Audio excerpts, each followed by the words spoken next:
ପିଲାମାନେ କେମିତି ଅଛ?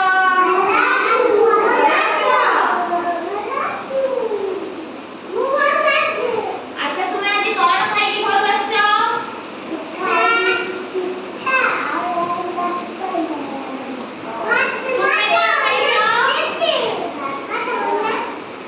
ତୁମେ କଣ ଖାଇକି ଆସିଛ?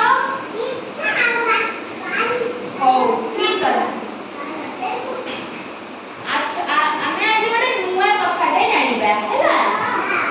ଆମ ପରିବାରରେ ସମସ୍ତେ କିଏ କିଏ ରୁହନ୍ତି ହେଲା। ଆମ ପରିବାରରେ କିଏ କିଏ ରୁହନ୍ତି ମୁଁ କହିବି, ତାପରେ ତୁମେ କହିବ। ଆମ ପରିବାରରେ କିଏ ରୁହନ୍ତି? ବାପା ରୁହନ୍ତି, ମା ରୁହନ୍ତି, ଜେଜେ ରୁହନ୍ତି, ଜେଜେମା ରୁହନ୍ତି, ଦାଦା ରୁହନ୍ତି, ଖୁଡି ରୁହନ୍ତି ହେଲା। ଆଉ ସମସ୍ତଙ୍କୁ ମିଶେଇକି ତାକୁ କଣ କୁହାଯାଏ? ପରିବାର କୁହାଯାଏ। ତୁମ ଘରେ କିଏ ସବୁ ଅଛନ୍ତି? ତୁମ ଘରେ କିଏ ଅଛନ୍ତି? ଜେଜେ ଆଉ ମା, ଆଉ କିଏ? ବାପା ଅଛନ୍ତି ନା?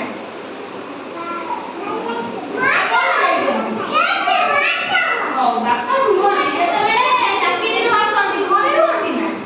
ହଁ। ତୁମ ଘରେ ସବୁ କିଏ ଅଛନ୍ତି?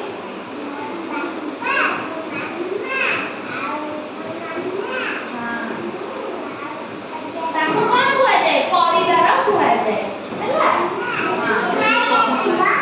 ହଉ କଣ କର? ଶୁଭ ସକାଳ ପିଲାମାନେ। କେମିତି ଅଛ ସମସ୍ତେ? ଭଲ ଅଛ? ତୁମେ ଭଲ ଅଛ? ଆଜି ଗୋଟେ ଗପ ଶୁଣିବା ହେଲା।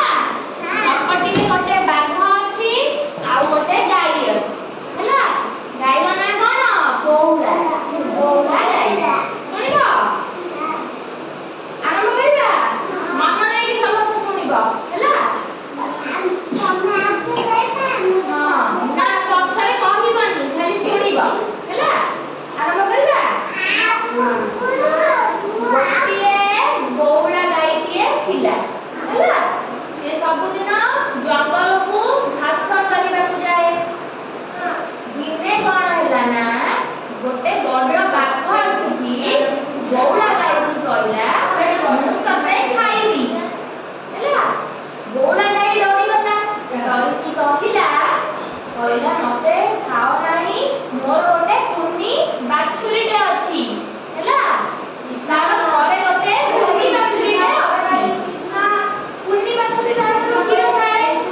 ସେଇଥିପାଇଁ ସେ ବାଘମାନଙ୍କୁ ହାତ ଯୋଡ଼ିକି କହିଲା, ବାଘ ମାମୁଁ ମତେ ଛାଡ଼ି ଦିଅ, ଘରେ ମୋର କୁନି ବାଛୁରୀଟେ ଅଛି।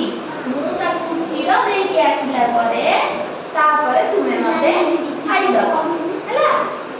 ତାପରେ ବାଘ ମାମୁଁ କହିଲା, ମୁଁ କେମିତି ତମ କଥାକୁ ବିଶ୍ୱାସ କରିବି? କହିଲା ନାଇଁ, ମୁଁ ଯେମିତି ସତ କଥା କହୁଛି, ମୁଁ କ୍ଷୀର ଦେଇକି କୁନି ବାଛୁରୀକୁ ଆସିଲା ପରେ ତୁମେ ମତେ ଖାଇବ ହେଲା। ବାଘ ମାମୁଁ ଛାଡ଼ିଦେଲା।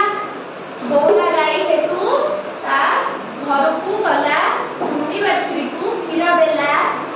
କୁନି ବାଛୁରୀଟି ତାକୁ କଣ କଲା? କ୍ଷୀର ଖାଇକି ଖୁସି ହେଲା। ଖୁସି ହେଲା ପରେ ବଉଳାର ମନ ଦୁଃଖ ହେଲା, କାହିଁକି ନା ବାଘ ମାନଙ୍କୁ ଖାଇଦବ ହେଲା। ସେଥିପାଇଁ ବଉଳା ଗାଈ ତା କୁନି ବାଛୁରୀଟିକୁ ଘରେ ଛାଡ଼ି ଦେଇକି ବାଘ ମାନଙ୍କ ପାଖକୁ ପୁଣି ଜଙ୍ଗଲକୁ ଆସିଲା।